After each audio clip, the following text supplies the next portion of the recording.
Alright guys, welcome to my Final Fantasy VII reboot let's play here. This is me redoing the playthrough here.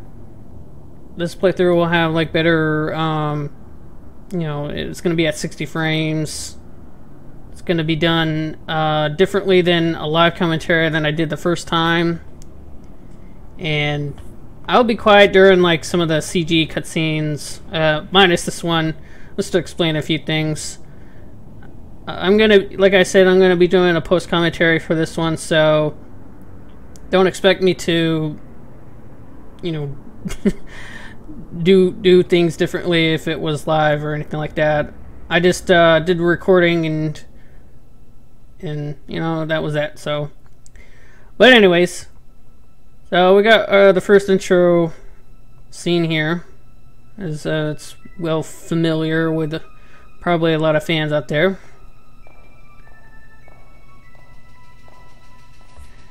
And this episode, I'm actually going to have quite a few edits here. When it gets to it, I'm going to actually cut past to me changing the color of the text box coloring there. And I think there's a point to where I do have like a small difficulty where I had to adjust some settings to get back. And that was about it. But this is going to be a, I guess you can say a professional playthrough. I'm not going to like, I will get everybody's limit breaks, maybe minus, Aerith or Aerith's final limit break because of reasons. But so here we are in the introductory here, and we're busting into this this sector 1, I believe it is. But it's whatever. So we'll cut past all this junk right here. A few moments later. I just made it all gray and just adjusted the position where Cloud is at. And we got our first battle right here. And I forgot to mention, this is actually the Steam version of Final Fantasy VII. And I'm doing this vanilla. And I was initially gonna have some mods on here, but I decided not to, and I had some other issues I had to deal with first, so.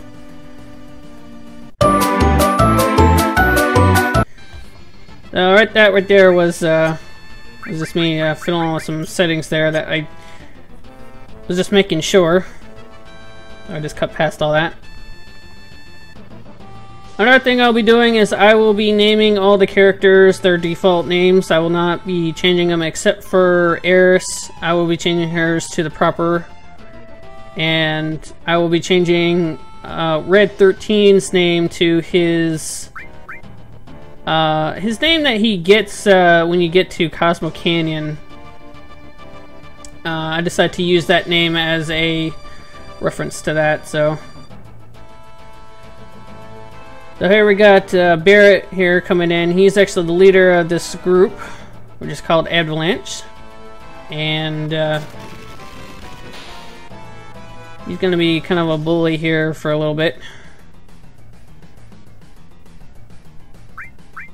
And Barret is a long-range character. He mostly uses guns, and Cloud predominantly uses swords. You might switch to like a bat or something, which is useless later on, but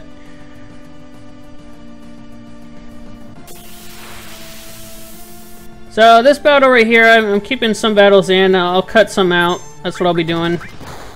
This battle here, I'm actually just showing off the 2 spells that Cloud has initially, and that was Ice. And the next one he has is Bolt. And the bolt one I'll be using a lot more on this one because of the machines here, so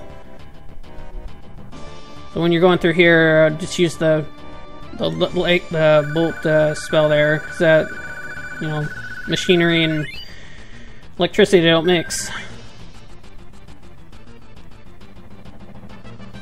So another thing that will happen, that you'll probably, actually you probably won't see it in this episode, but later on, there will be a part where it will teach you how to use materia, but I choose the option to skip it because I already know how to use it. So that's the one mechanic in this game is the materia system, which is way different than the previous Final Fantasy games. It kind of follows what 6 kind of did with the Espers, but it's kind of not permanent. But it ties it to the materia that it's with. So we got Jesse and Biggs here, and when you go down over here, you'll get this Phoenix down here, and that's used to revive teammates and yourself or whatever. And we have to go in this elevator here to go down a few floors, I guess. It just kind of shows this cutscene right here. There's actually a part a little bit later where you go to, I believe it's Sector 5, and it's like the next job that Cloud takes on with Barret, and the place looks very similar to this one. It's just slightly different, but this one is, you know, just in the introductory stage here.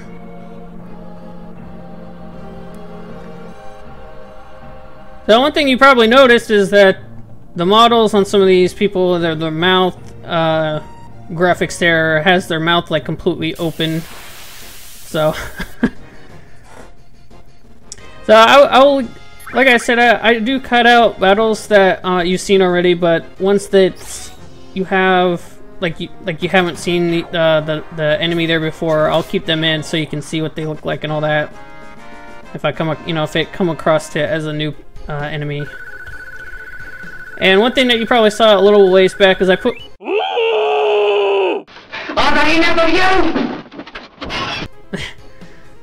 I was just shy of just leveling up with Barret, so that's what that was all about. And that right there, Jessie just clips right through the door there. It doesn't even open for her, so. So anyways, like I was saying, I put a little ways back when Barret first joined my party there, I put him in the back row because he's a long-range person, so he can attack from either from the front or back, and he won't his damage output will not change. And it also, if you put him in the back, he takes less damage as well. So that was just that right there was just a new battle there for the mech suits there. You can just cast Bolt on them and they'll die instantly because they're like very weak to it. So here we're coming up to our first save point, and I will be cutting the save things out. So here I'm just healing up, and then I'll be saving. Oh, BRB. 12 seconds later. Alright, so I just cut that out.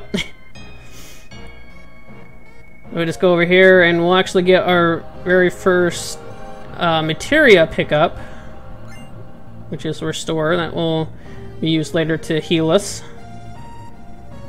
So we're going to these sectors to put bombs on some areas to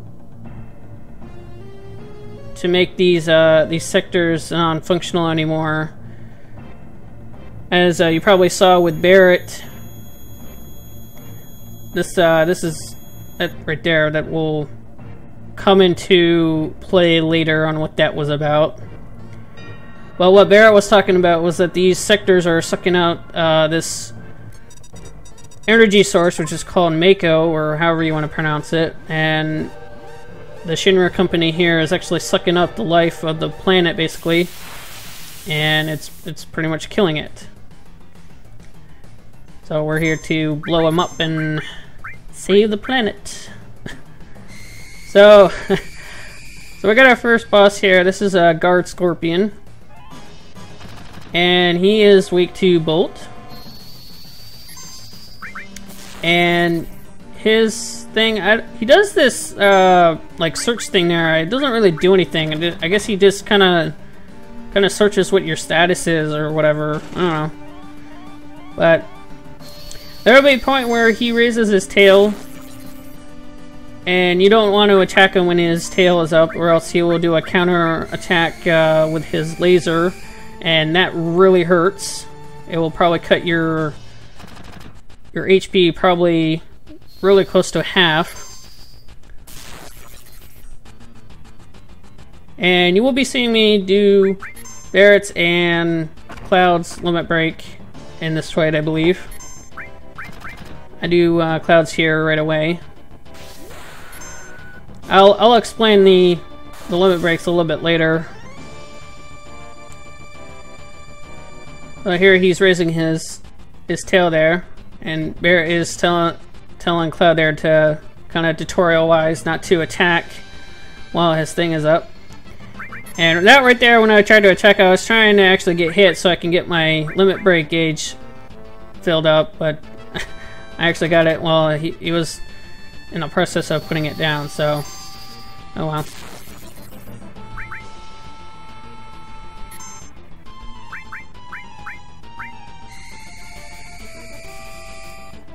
The Guard Scorpion here is not really that difficult. You should be able to like get him down really easily. I mean, if you just have Cloud focus on using his Bolt spell, and obviously Barret can only attack, so.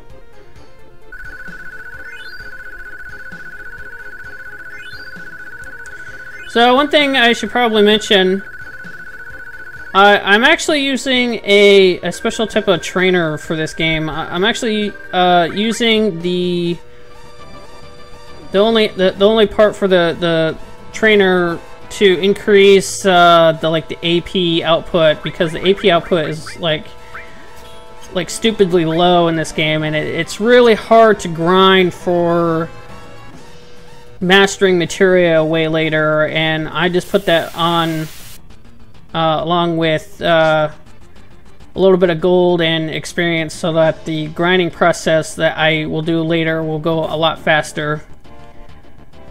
So technically I'm cheating, but not really. I'm just making it easier on me for grinding and all that. So it's not gonna make a big deal with fighting like bosses and all that, because really it's not like increasing it that much. It's only giving me like a slight boost, so it's whatever.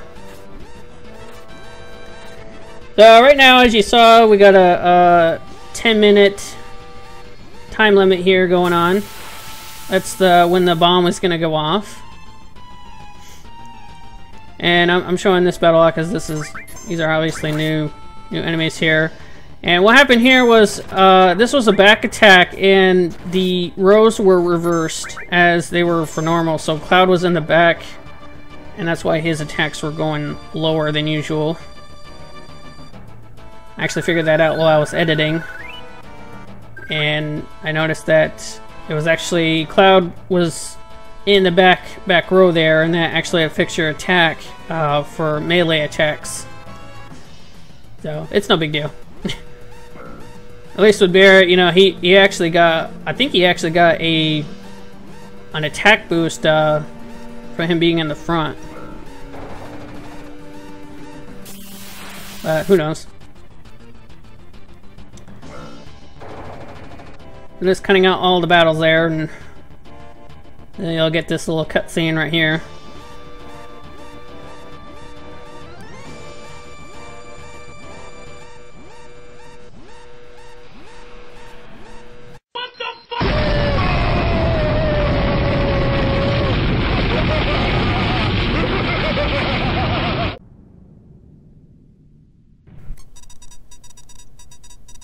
So Jessie is pretty much the techie of this group there, so you'll see her mostly doing a lot of like trying to do this and that. And yeah, as you can see, Biggs in the background. He's just laying low, he's just chilling.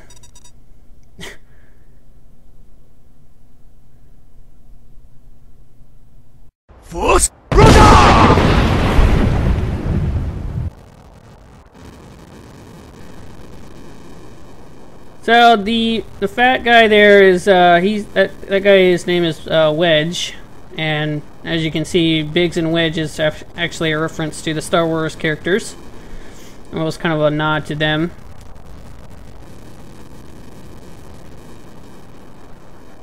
So right now the job is done, and now it's time to head back to the hideout.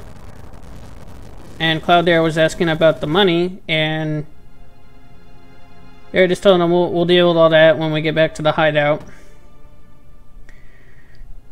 So this girl here you were seen in the intro, and you'll find out who that is later. And I am buying a flower from her. And this game actually has a relationship. I don't know what you want to call it, like a relationship, like counter that goes invisibly.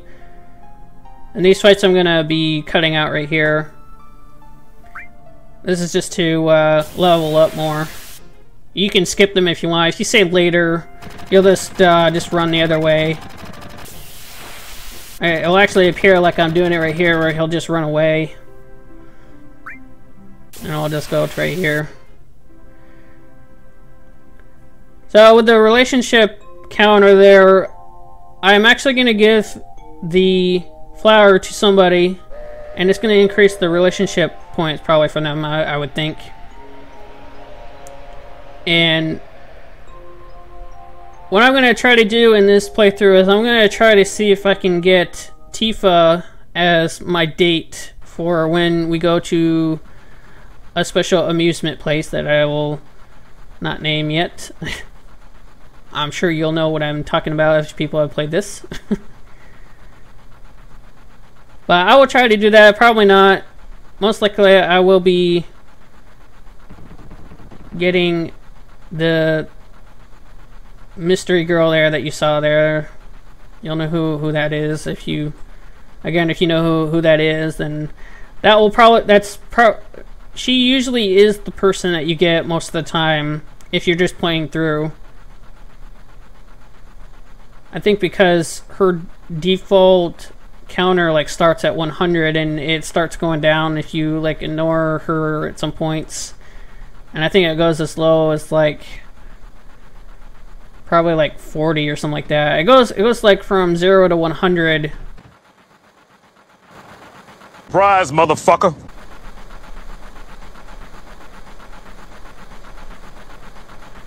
So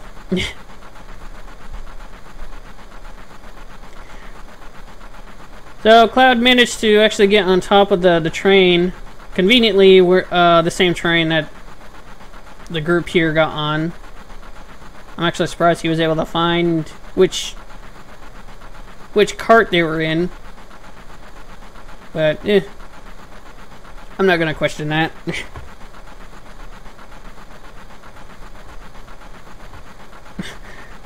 Barrett was looking like a monkey there for a second.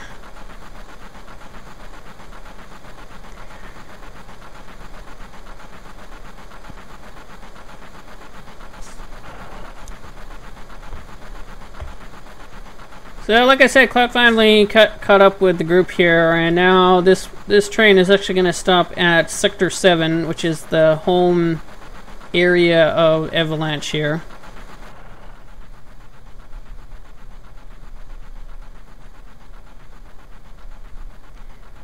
And we're actually going to a bar called Seventh Heaven. And no, that's not reference to the show.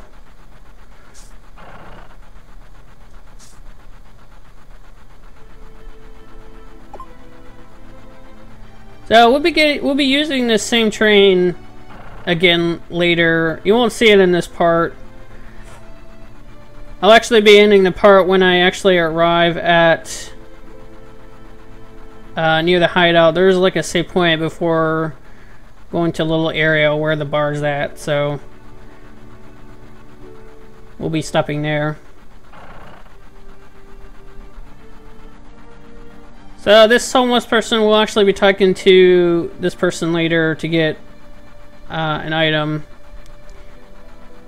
There's a little, I guess, secret item that you can get.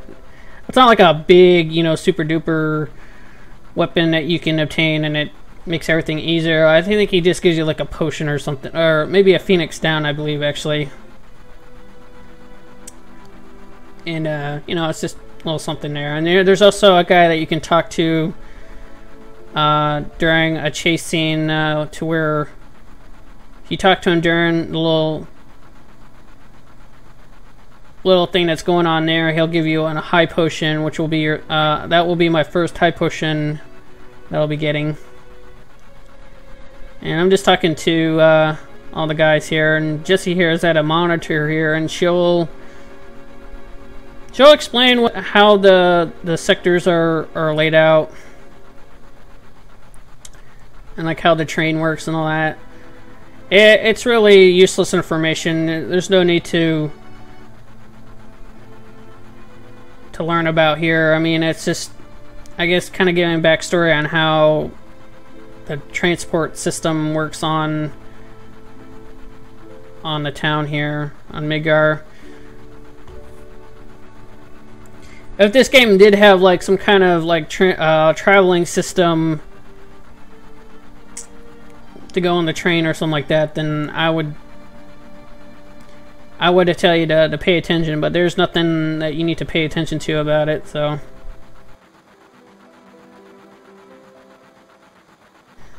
So basically what Jessie is explaining here is that on this train there is actually some points to where it will do an ID check, and it will see if there's anybody like this right here, or it will see if there's anybody that is either illegally on there or doesn't have one or is using a fake pass that's not legit or whatever. And right now we're actually fine. The fake IDs that Jessie had made for everybody was only able to be used once, and the next time we get on this train we will not be able to use them again, so some things ensue.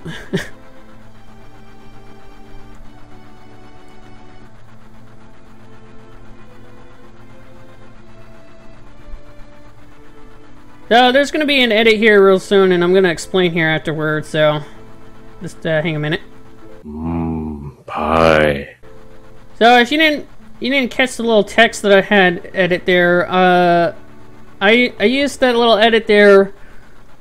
There's actually a term that can describe pizza as a pie, and I mean that's where you probably heard a term, the pizza pie kind of thing. So, I mean, I guess suppose, you know, pizza is technically like a pie because it's, you know, you cut it up like a pie as well. So that's just a little explanation on that. Not a lot of people call pizza, you know, pie. I think there are some towns that, you know, they'll use it, like Boston or something like that. But it's whatever.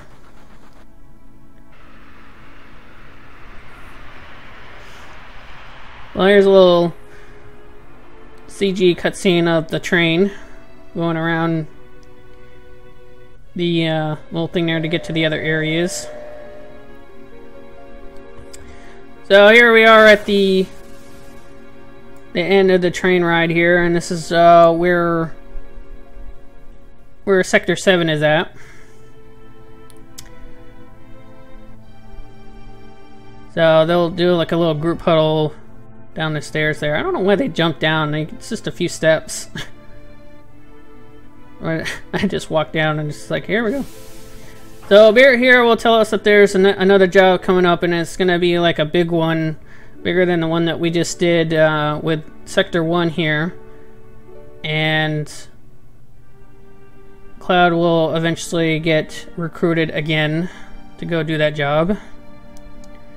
So now we're just meeting back at the hideout, but before we do that, we'll save. So that will be it for this episode. So I will catch you guys in the next episode.